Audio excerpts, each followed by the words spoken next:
Hi everyone. I'd like to welcome everyone to today's webinar, How to Get a VA Postdoctoral Fellowship, an Hour with the Experts. This webinar is co-sponsored by APA Division 18, Veterans Affairs Section, and the VA Psychology Training Council. I'm Monica Roy. I'm the past chair of the VA section of Division 18 and a psychologist at the VA Boston Healthcare System, and I'll be moderating today's webinar. Before we get started, I'd like to take a brief moment to mention that Division 18, Psychologists in Public Service, has been the home for VA psychologists and other public service psychologists in APA since 1946. If you're interested in learning more about Division 18 and the VA section, please check out our webpage on the web links pod. Just go through here. Okay. It's a real pleasure to partner again with the VA Psychology Training Council on this webinar. Over the past couple of years, we've co-sponsored webinars on how to get a VA psychology internship and how to get a VA psychology postdoctoral fellowship. We recorded these webinars from last fall and they're posted online. Check them out on the web links pod for links for these recordings.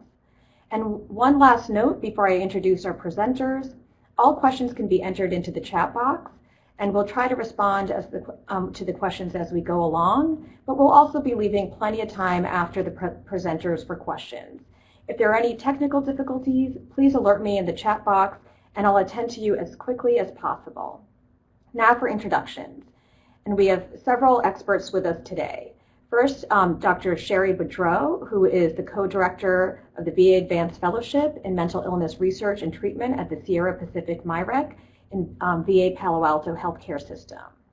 We have Dr. Dana Holohan, who's the past chair of the VA Psychology Training Council and serves as the director of training at Salem VA Medical Center. We have Dr. Jamylah Jackson, who's the co-chair of the VA Psychology Training Council's Multicultural and Diversity Committee and serves as the director of training at the Dallas VA Medical Center. We have Dr. Joel Schmidt, who's the past chair of the VA Psychology Training Council and serves as the Mental Health Training Program Manager at the VA Northern California.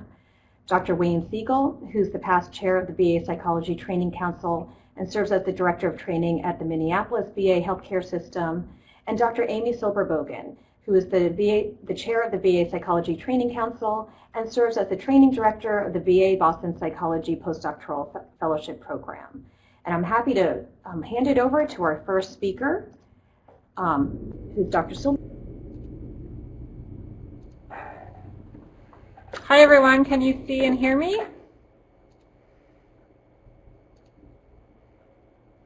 Great. Well, thanks Monica, as always, for coordinating these webinars with the VA PTC. I'm going to start off today just by talking a little bit about postdoctoral training and understanding the purpose of postdoctoral training. It's important to recognize that postdoctoral training and the sequence of training for health service psychologists has really varied over the years. In the past, postdoctoral training has focused more on building research skills or on remediating clinical skills and on accruing hours for licensure. In 2010, APA published the Model Licensing Act, which really highlighted the fact that trainees should be eligible for entry-level practice by the time that they complete internship and should therefore be licensure eligible. Some states have adopted this where others have not, but this really contributed to some change in thinking about postdoctoral training. It was that combined with the taxonomy and a few other factors nationwide that really led to kind of thinking more closely about what's the purpose of postdoctoral training currently. And to this end, APIC and APA sponsored a postdoctoral training summit in 2015. And the consensus coming out of that summit was that postdoctoral training is advanced competency development in either a focus area or specialty area practice, such as, for example, neuropsychology. So the emphasis is really on advanced competency development rather than just accruing hours. Our field is really moving towards increased specialization, and receiving postdoctoral training is a way to ensure that your skills are consistent with this move. Postdoctoral training can be formal or informal, And what we'll be discussing primarily today is some of the more formal training experiences, because all VA clinical postdoctoral experiences are accredited or on a pathway towards accreditation. Dr. Boudreau will be talking a little bit about some research experiences within VA that kind of fall outside of that, that statement that I just made. But accredited programs really offer kind of the training package of direct clinical hours, supervision, professional development, mentorship, and all of these factors can really assist someone with board certification down the road and increased mobility. So we wanted to start off by talking a little bit about understanding postdoctoral training, and now I'm going to just spend a few minutes talking about why a VA postdoc, why that might be something that you would be interested in, and why we think VA postdocs have a lot to offer. First off, there's just a significant commitment to education and training rather than billable hours in VA. VA has a really long history of providing education and training, and in fact trains the most psychologists in the country. Education is one of the core pillars of the VA, along with research and clinical care. And within VA, and because of our unique funding, there really can be this focus on education and training.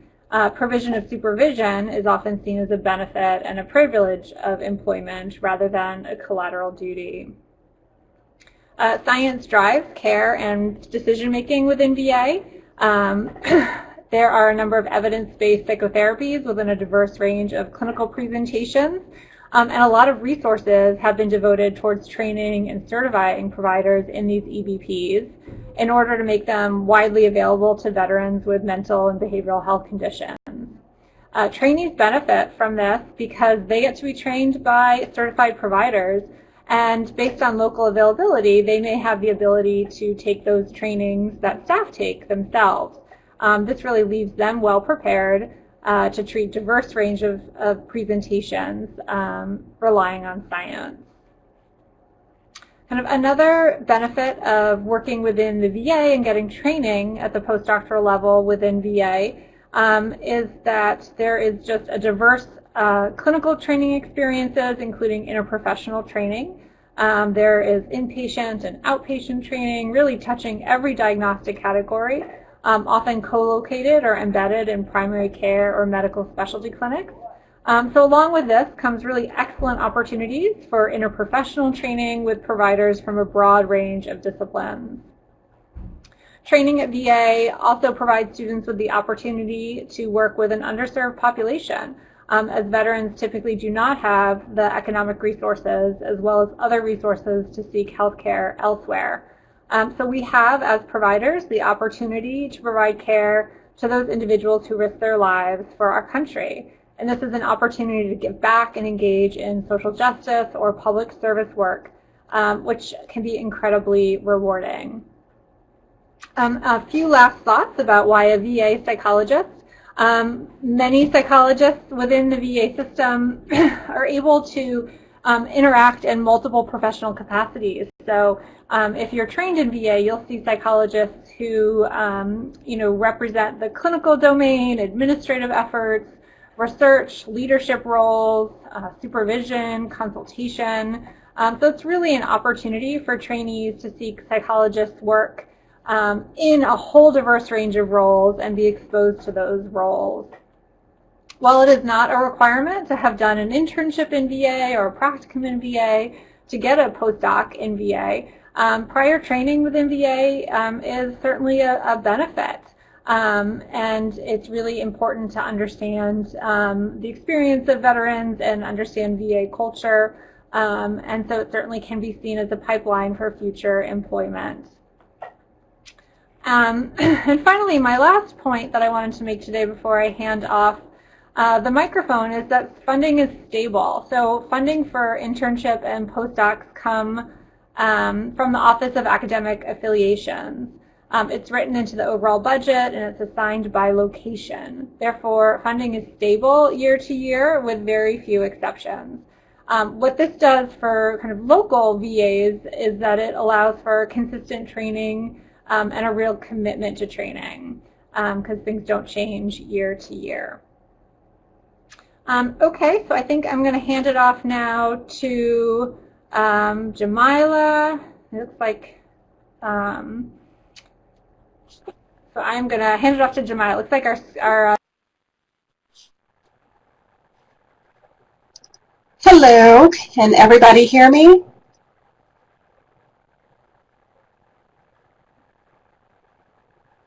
Yay, okay.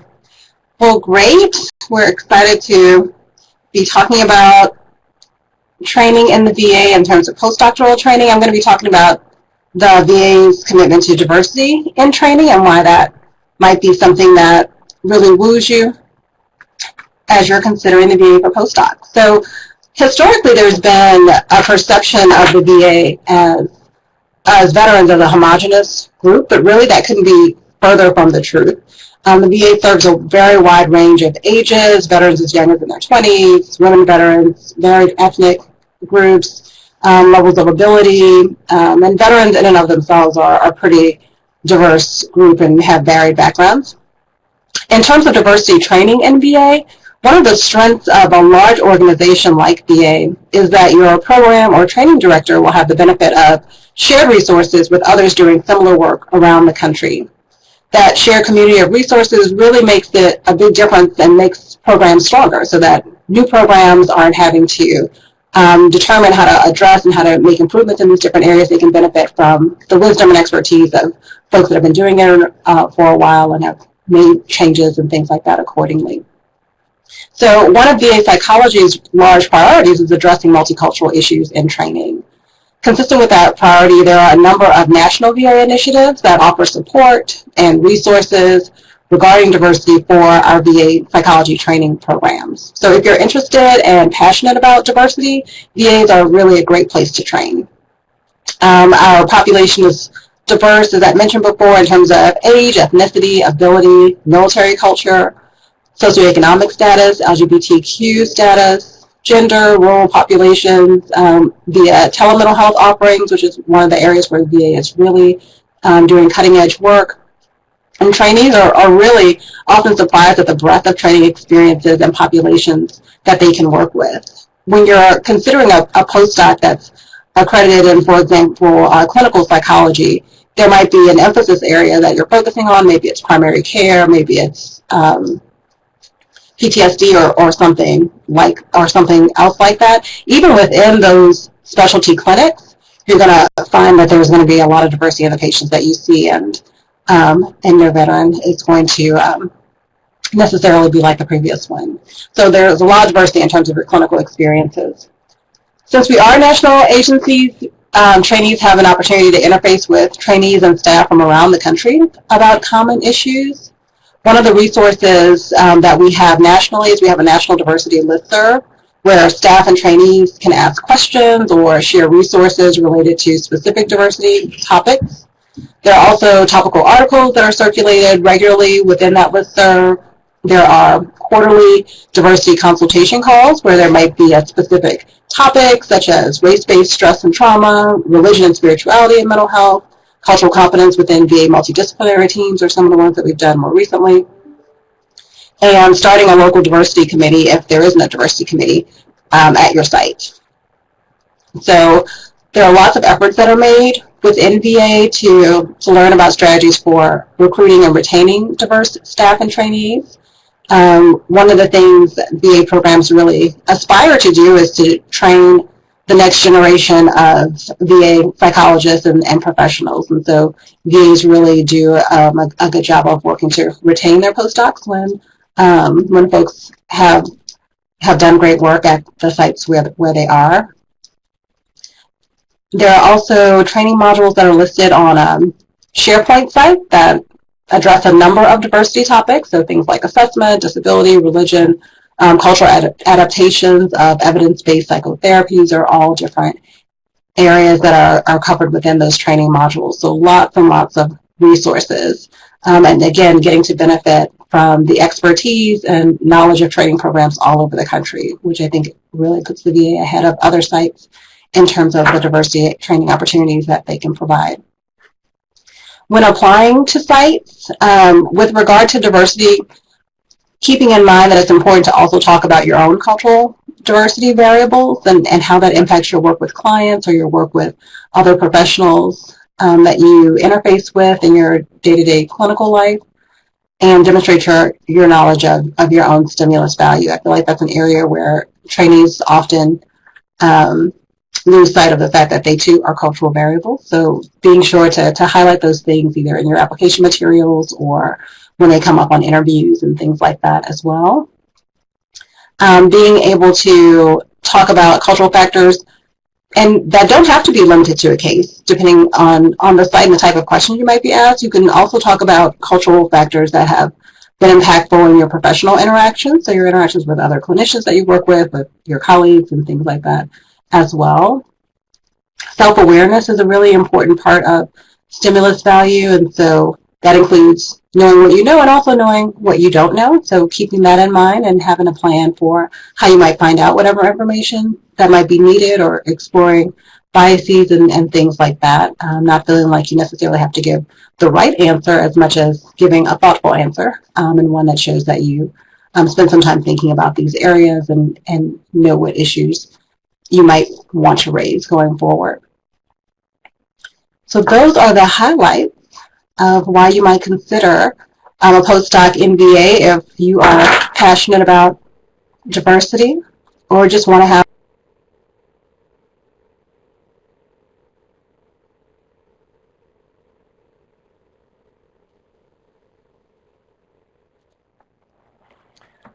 All right.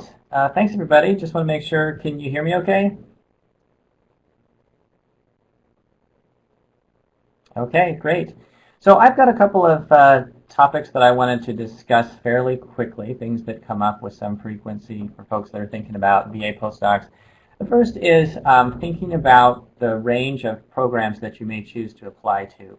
A lot of times there's questions about what kind of program should I apply to, and how competitive am I, and so forth. So first thing I would say is that the market generally is pretty good for applicants. It has been the last couple of years. We have reason to believe that that will be true again this year.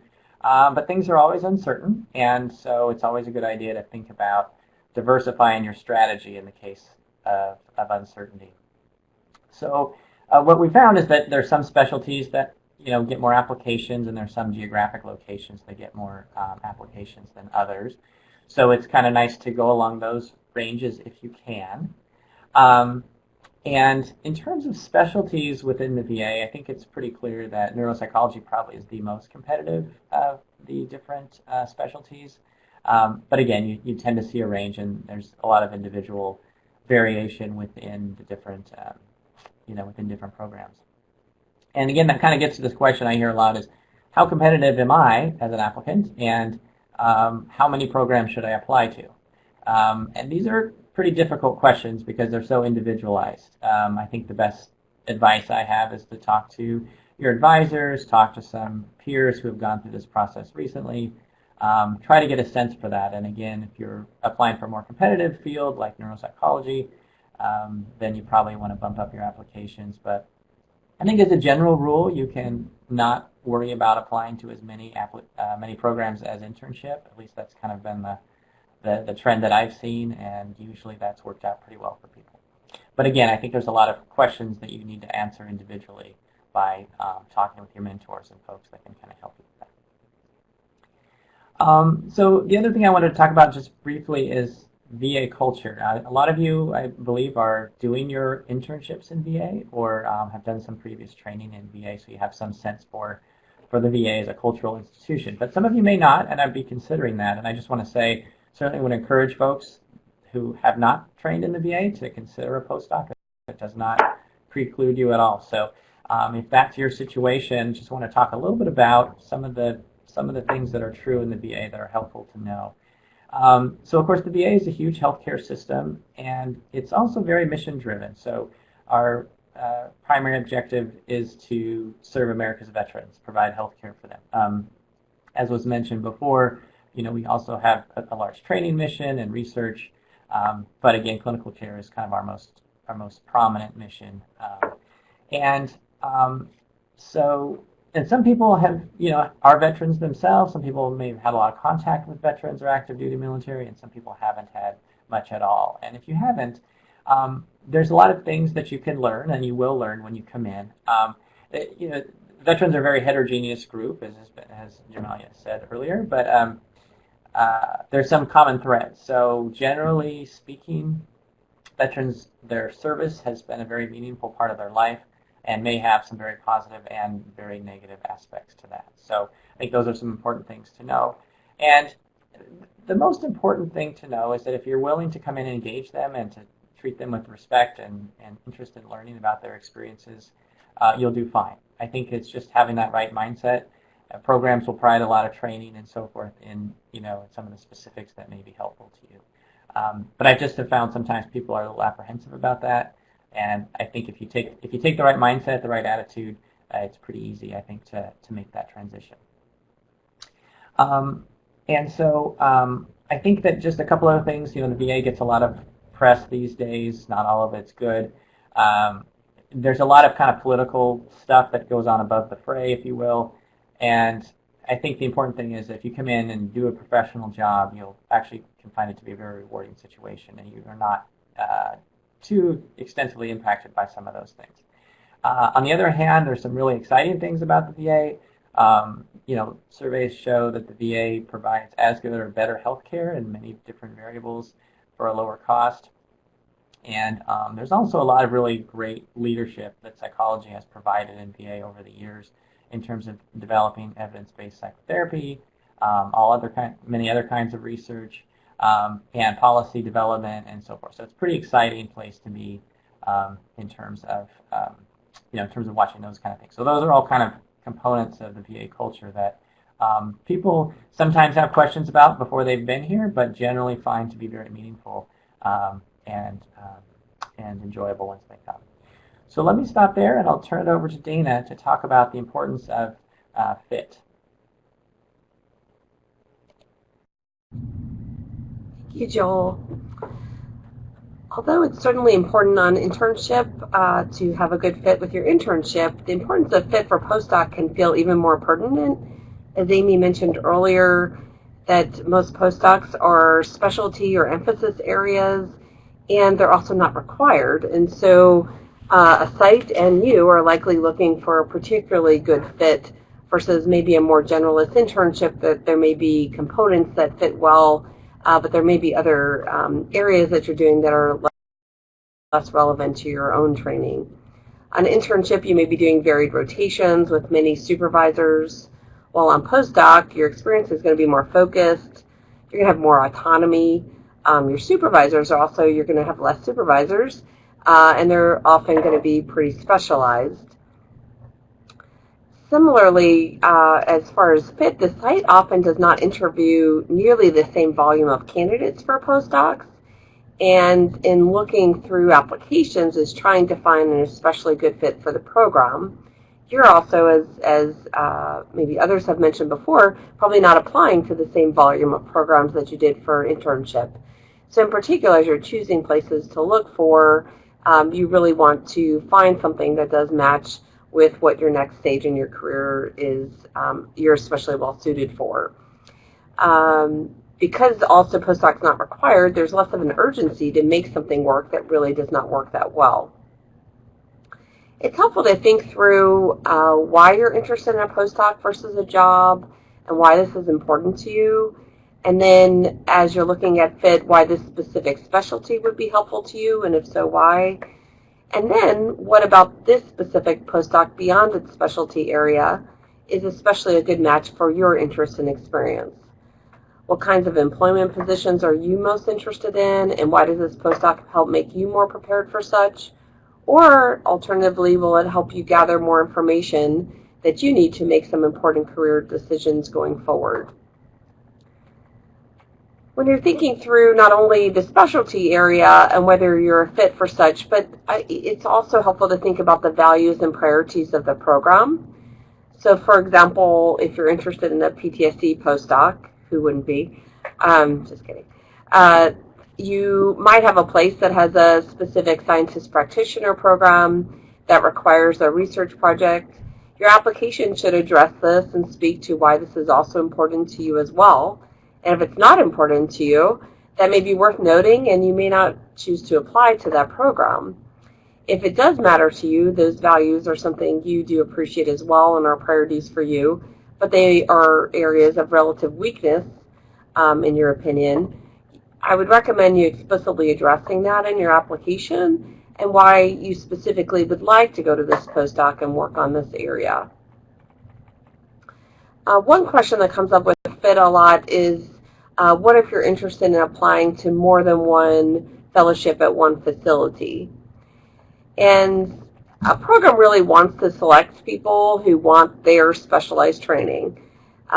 You can, of course, though, apply to more than one track, but sites will likely see that you've applied to more than one track. So it's helpful to think through and maybe get some consultation with your training director about how to write your cover letters, and also be prepared that on interview, the site may inquire as why you applied to more than one track, and also may ask about your preferences and why you prefer one over another. They may potentially ask you why you applied to both. And there are certainly good reasons to apply to more than one. You might, for example, have a site that has a clinical and a research residency, and you're interested in both, and that you wanted to meet with the faculty to determine if one was a better fit for you. If you chose the clinical route, you have several projects you might be continuing to work on rather than going the research route. So there's certainly lots of good reasons why someone might apply to both. It's just helpful to think through that before sending in the application and then also prior to interview. Finally, it's helpful to keep in mind that you're interviewing the site as for FIT as much as they're interviewing you. So think through what kinds of questions will help you sort out whether it is indeed a good fit for you, like how are mentors selected, how flexible or set is the training plan, how much say do you have in what activities you're doing, are the experiences that you really want available and built into the postdoc, are there requirements for you in the postdoc that really feel more workload driven versus training driven, and how accurate is the description of the postdoc from the current trainee's perspective to what they experienced when they arrived on site. And finally, in considering a fit for the postdoc, I usually recommend paying attention to your wise mind and thinking about not only your very reasonable checklist that you have, but also paying attention to the excitement and interest in finding something that meets both of those needs. All right, I'm going to turn things over to Dr. Boudreau, who's going to talk about VA Advanced Fellowships.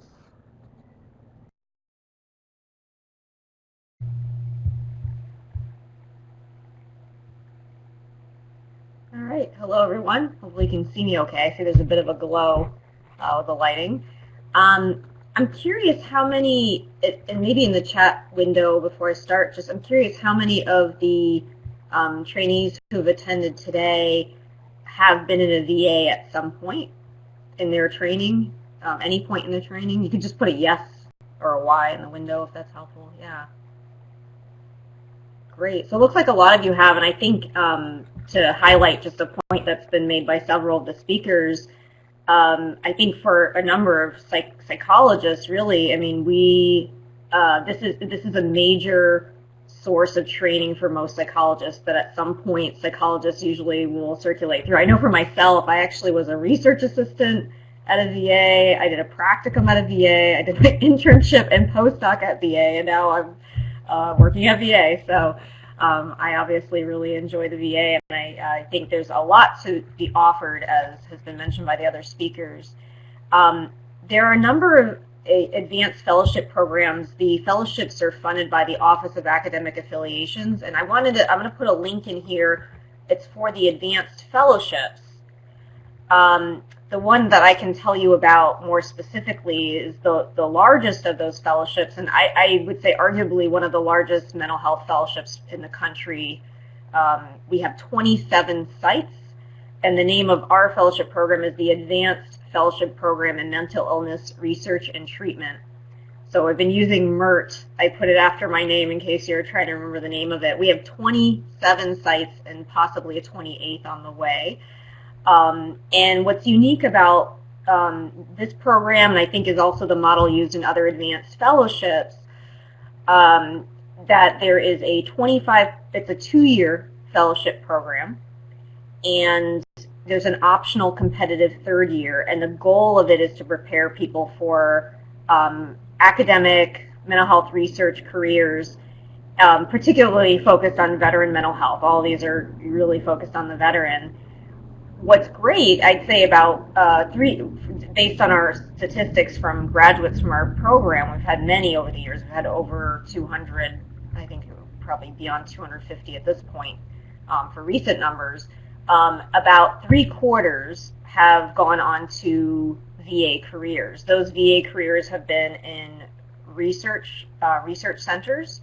Those VA careers have also been clinical careers that also integrate research, so as more of a co-investigator, as well as leadership positions.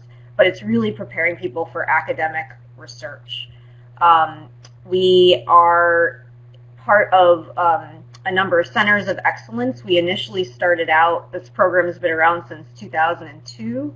Actually 2001, but I think they didn't have fellows until 2002.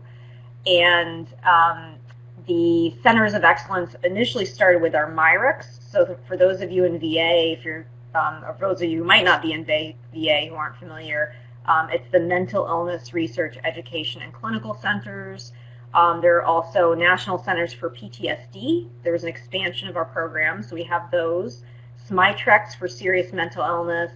Other centers of excellence like in suicide prevention, and then CSAMs, which are for substance abuse and mental health.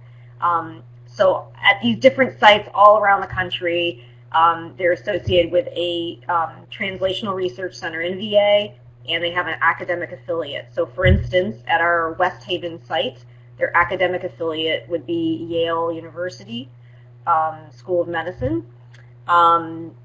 And what's unique then is that you have 25% of the fellows' time is in a clinical rotation. And the other 75% is doing clinical research. And that some of that is also involved in didactics. We have a national didactic that's every Wednesday for 2 hours that all of our fellows attend on professional issues. During that time, I think what's also unique in these advanced fellowships, we include both MDs. We have MDs and PhDs. So each site should have a slot for an MD and one for a PhD.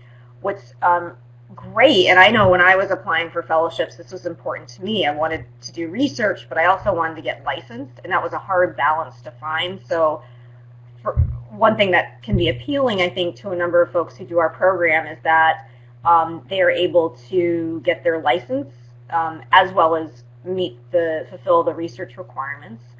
PsyDs are not excluded, so there's a question here about are PsyDs, can they be included? Absolutely. We have some requirements, and they're detailed a little bit on our page, which I can put in the chat box. But the main thing is that you need to be for psychologists, an APA accredited internship program. If you're at a VA internship program that is seeking accreditation but doesn't have it yet, that can count.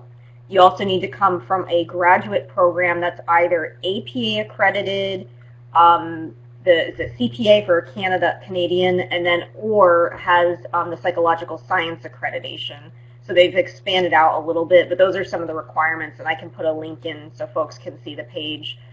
Our sites focus on any number of different areas in mental health. They range from anything from serious mental illness, PTSD, anxiety and depression, neurodegenerative and neurocognitive disorders, which might include geriatric populations, which I'm a geropsychologist, so I know we have a number of sites focusing on aging. Substance use disorders, multi-morbidity, I think I mentioned suicide as a big one. And the focus that fellows may have can be anything from neuroscience, biological underpinnings of mental health disorders, and treatment is a common one. So usually the idea is whatever we're working on will feed into understanding and helping veterans somewhere along that translational research pipeline. So that's sort of a quick overview of all the different things that we're doing as part of this program. because we have so many sites, you probably, if you're looking for a particular topic area, at each site you're paired with a research mentor that you work with very closely, as well as a supervisor on your clinical rotations. But I can send a link where you can see sort of the different sites, but you can be free to email me, and I will get you the information you need to kind of look at each of the sites to see which one might be right for you, if that's something of interest. So we're pretty excited about the program. It's it was mentioned, we're really lucky. VA has been very excited about and eager to fund training in VA. This is over many decades of training, but the expansion of our mental health workforce is in no small part due to the training programs, given that the hope is that a number of the trainees that we have will continue to stay in VA, because it is a great place to also continue for your career, which is also something to think about when you're on postdoc. You're hoping to launch into the position that you hope to have for your career. So I will stop there, but if there are questions, I know that we have a Q&A session. I'm more than happy to answer those questions. So thank you very much.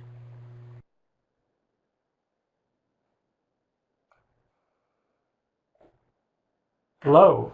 Could someone just let me know that you can hear me? Got it. Okay. So I'm going to talk. This is Wayne Siegel. I'm going to talk about navigating the postdoctoral selection and application and selection process, and some specific information about the UPPD. First, I'd like to start with where you can learn about postdoctoral programs. So one of the main sources for VA programs is the link that's on the bottom of the agenda, the PowerPoint there, which is psychologytraining.va.gov, and it breaks down by state, and it has all the VAs listed and links to their brochures, and that's for internship and their postdoctoral programs. So that is a good resource. Also want to make people aware of the Universal Psychology Postdoctoral Directory, and I'm going to send a bunch of links, and I hope they come through okay. Yeah, they're a little messy, but they're there. So first one there is for the Universal Directory, and this is an APIC project that was started about 4 years ago to have one place to list all programs. And so if you've not been there, I would certainly check that out. The distinct difference between this, the other site that I mentioned, and actually APIC's directory online is that there are individual listings for all specialty and emphasis or focus areas. And so you can search for a lot more specific information there. So to find that site, even if the links, if you just go to the APIC main site, which is apic.org, and hover over the top menu where it says postdocs, all of the links and resources will pop up there. So in the Universal Directory, if you're looking for VA programs, what I would recommend is to select as the site VA Medical Center, and then that will automatically exclude all other programs and include only VAs. And I also want to point out that at the very top of that page, there is a hyperlink that says Search, Instruction, and Guidance. And there's a very detailed document there that explains how to use the search functions within the UPPD, and I want to cover a little bit of that right now. So selecting by site, so VA Medical Center, and then you could also search for specific specialty or emphasis or focus area if you're interested in. A lot of people are searching by location, so you can choose state, and it will bring up all programs that meet your criteria in that particular state. You can also multi-select up to 3 states at a time if you're interested in a particular geographic region. A new function for this year is looking for research time, and so there's varying degrees a program can indicate from no research time up to the high end be 76 to 100% research time. So if that's something that you're focused in and want to kind of limit the programs that come up. And then also want to point out that very first search field in the UPPD is a free text, and so it will bring up any word that is in the program listing. And And so that can also be a way you could search by the city, you could, if that's in a listing, but just know that if the program didn't put that specific word in their title of the listing of their program, it's not going to come up in the search. So with that, I strongly suggest that people try searching for programs in multiple different ways to make sure that you kind of find all the programs that you might be interested in. So other fields that you can search for is accreditation, APIC membership. Almost all VA programs should be APIC membership, and all but the newer ones should be accredited.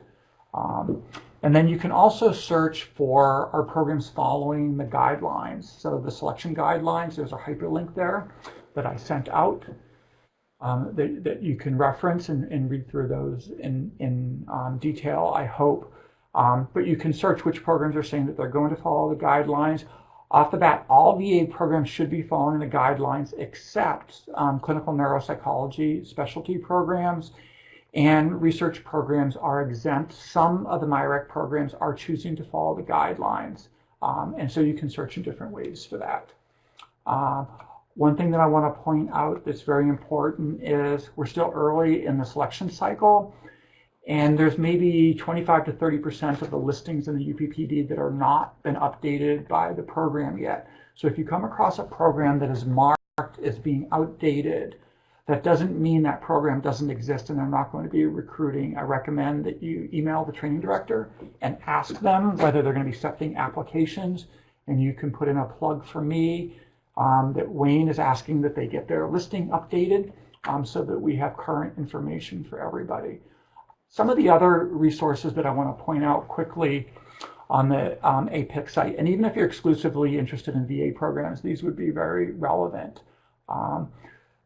One link that says guideline templates. This is new for this year, and we put up, there are graphic representations of the selection process starting from this time of year up until the notification timeline in February and later. And it kind of maps out the things that you need to pay attention to at different times through the year. And there are different links for people applying to clinically focused programs, research-focused programs, neuropsych programs. There's also links there for training directors of those types of programs. And so it's possible you might be applying to one or more of these types of programs, and I would look at those various links. Also on that main postdoc page, there's a range of other resources. There is a narrated PowerPoint. The APIC postdoc committee also has its own webinars that's not just focused on VA programs, but focused on the entire process. There's actually one tonight, and then there's one on Thursday, but we had one a couple weeks ago, and there's a link to a recording. And so I just recommend highly that you educate yourself about the process. The more that you know, the better, more successful you're going to be, the less stressful it's going to be. And I would add that my email is on all of those APIC pages that you'll come across. If there's something that you have a question about after reviewing the resources, you can email me. There's also links to the postdoc committee. And actually, any member of this group would be good at answering many of those questions. So, thank you.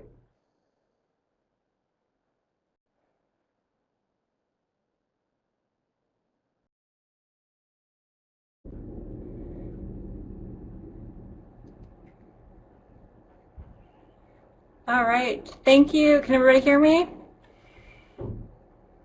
Thank you, Wayne, and everybody who just shared your wisdom about postdoctoral training in VA. And we have left some time at the end of this webinar today, the next 15 minutes, to really serve as resources for any questions that you all have about postdoctoral training in VA, the selection process. So please enter your questions into the chat box. We really are happy to address any questions that people have so that we can help advise you through this process. I see a few people typing, so we'll wait to see what questions come up, and I'll just be moderating this piece here and asking some of my colleagues to jump in and answer some of the questions as well based on their kind of pockets of expertise and what they talked about earlier today.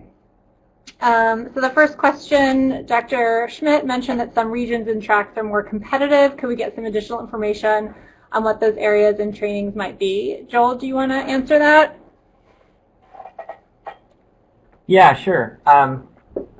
So as I had said before, I think that one of the more competitive tracks is neuropsychology, and other than that, I think that it can really vary quite a bit. There's some places where behavioral medicine is very competitive. PTSD, I know, is a more popular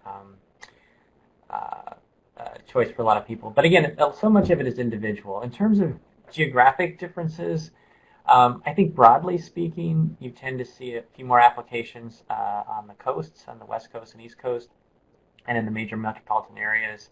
But again, that varies quite a bit as well. So those are some very kind of broad outlines, but it's so much of it's individualized that I think you have to kind of dig in a little more deeply related to your specific interests and kind of get a sense for that. It's a little bit dangerous to generalize too much. Thank you. Wayne, the next question is probably for you. If you could talk a little bit about the different places where you can find postdocs. This listener talked about being confused about the UPPD versus the psychologytraining.va.gov website. And maybe you could speak a little bit about how there's just not one place, but what the benefit of the UPPD is again. Sure. The UPPD was trying to remedy this issue where there was not a central place to look for all postdoctoral programs. So the UPPD is probably the main resource that contains the most of all postdoctoral programs. But as I mentioned, the psychologytraining.va.gov has a listing and information about all of the VA programs. There's also the APIC directory online, which is what people used to look for internship programs.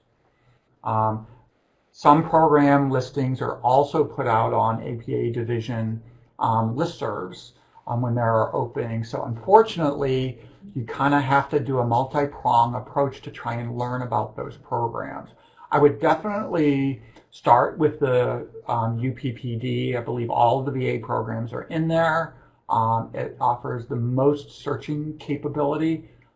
It's also useful to talk to advisors, colleagues, supervisors, your training director about what you're interested in, and they may have recommendations. They may be aware of programs that maybe you've not come across otherwise.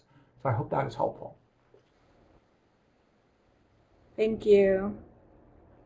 So the next question that I'm reading is, and please somebody jump in if I'm missing anything, but what do you do or how do you approach if you want to re-specialize? So I think I'll start off talking about that, but then open it up to anybody else who feels they have other comments or other thoughts. You know, I think there's different ways to think about re-specializing. If you're somebody who's never had any area, you know, for example, never done neuropsych, but you think I want to do a neuropsych postdoc, like that's going to be a hard sell. But if you're thinking, as you wrote it in the chat box, about moving from a generalist to a trauma or generalist to gero, I often think that there's a story that you can narrate where you connect the dots of your different experiences that you've had. Maybe you've not had a PTSD-focused practicum before, but maybe you've worked with patients who have trauma, and that's something that you've touched on. Or maybe you can demonstrate through your CV or your cover letter other experiences that really highlight your interest, whether it's an emerging interest or something that you've had kind of light experience in over the course of your practicum and your internship. So I think if you can make a compelling argument and you have some experiences, I think you can definitely make an argument to move towards a specific direction. You never know who is going to be applying to postdoc positions, or for that matter, to employment positions besides you. So I always encourage my trainees I say let them rule you out. You tell a good story about your life and your trajectory, and then let them decide you're not a good fit. But I wouldn't hesitate to apply for things if you can really weave together a compelling narrative about your trajectory and how you're ending up at the completion of internship really wanting to move into geropsychology or trauma or BMed or whatever it may be. Those are my thoughts about that. I'm not sure if anybody has anything else. Yeah, Sherry. My only thought was, given I'm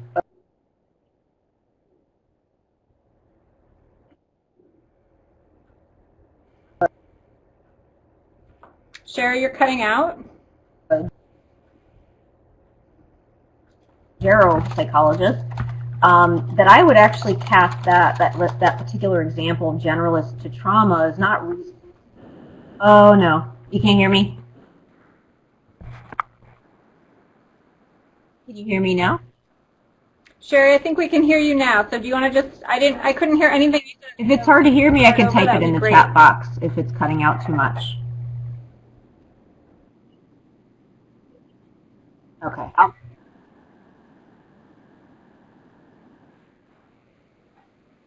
Sure. Yeah. I mean, the way I would think about that is less re-specializing in that particular example and more gaining specialty experience, taking a generalist training, and now adding to that, getting specialty experience. So I think someone with a solid generalist training, if they have exactly as you said, a good story or reason for wanting to get specialty experience. So I think kind of seeing it not as re-specializing, but maybe building on the training they have. I think I agree it'd be a harder sell for neuropsychology. If you haven't done any neuropsychology, that would be a harder sell. But I think for geropsychology, trauma work. Thank you. All right. Next question. Would you recommend a VA postdoc versus applying for direct VA employment as a GS-11? So again, I'll start by throwing out a few thoughts about that, and then someone who's maybe had some opportunity to think about this longer can jump in. I think it really depends on kind of what you're looking for and what you feel you need to be a successful psychologist. And what direct employment might look like at a particular site. So oftentimes, at the end of internship, the idea is that you're ready for entry-level practice. So depending on what skill sets you have and what the demands of the employment setting are, it would be important to see if they match. So for example, if you anticipate getting hired or would like to apply for a position in which there's a large supervisory component, and you have not had those experiences, that may not be a great fit. However, if you're geographically limited and you have an opportunity for a job at a VA where you've practiced before, where you are able to build relationships, that may be a compelling reason to apply for that position. I think about postdoctoral training as really an opportunity to gain expertise within a particular area and gain advanced skills and advanced professional skills that often, often at the completion of postdoc, postdocs will say, like, I think I knew a lot of the content, and postdoc really helped me to gain a lot of the confidence and competence in my area of specialty, and now I can bring that to others. I'm wondering if others have other thoughts to join in on that one.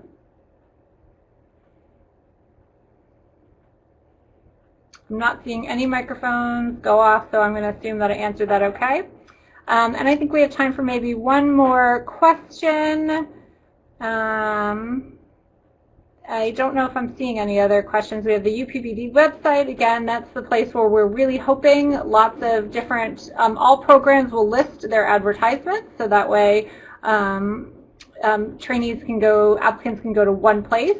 It's not the one place yet, but it certainly has been built to allow for lots of different positions to advertise.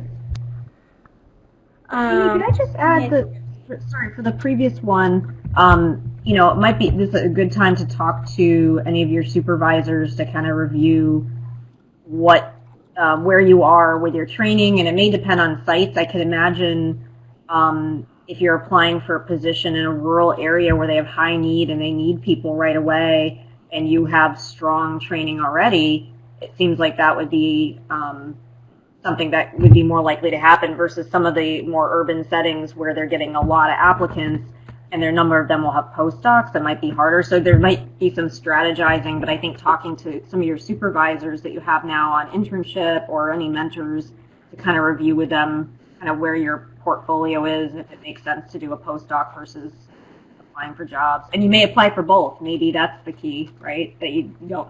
Some people sometimes will do that, and that's reasonable as well.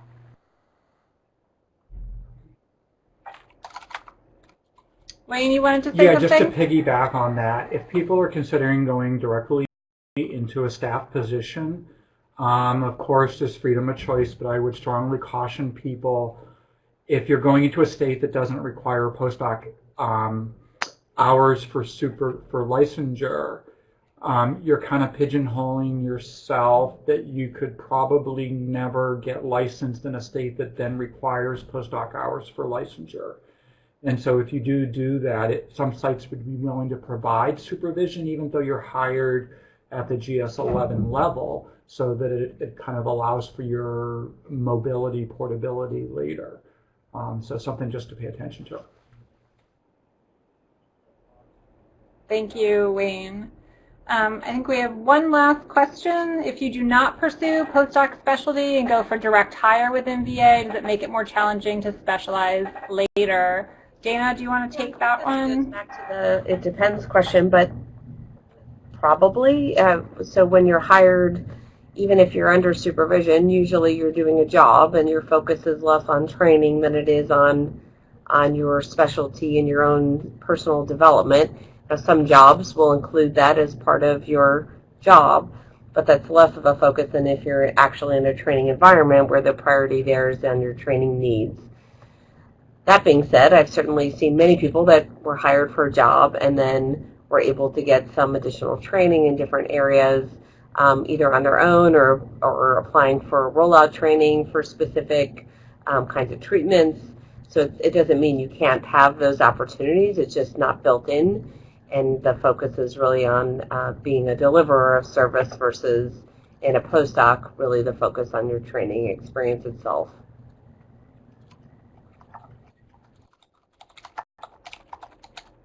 Great. Thank you, Dana.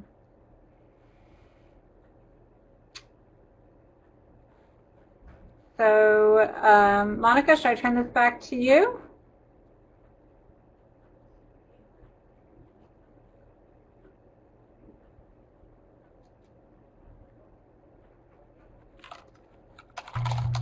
We can't hear you. Sorry, I just said a lot without being able to be heard. I just want to thank everyone for attending, and we wish everyone luck with the postdoctoral fellowship search. And I want to thank the VA Psychology Training Council for being available, for answering everyone's questions and providing guidance. And thank you. And this session has been recorded, and it will be available on the VA section Division 18 APA website in about 1 week. Thank you all. Bye.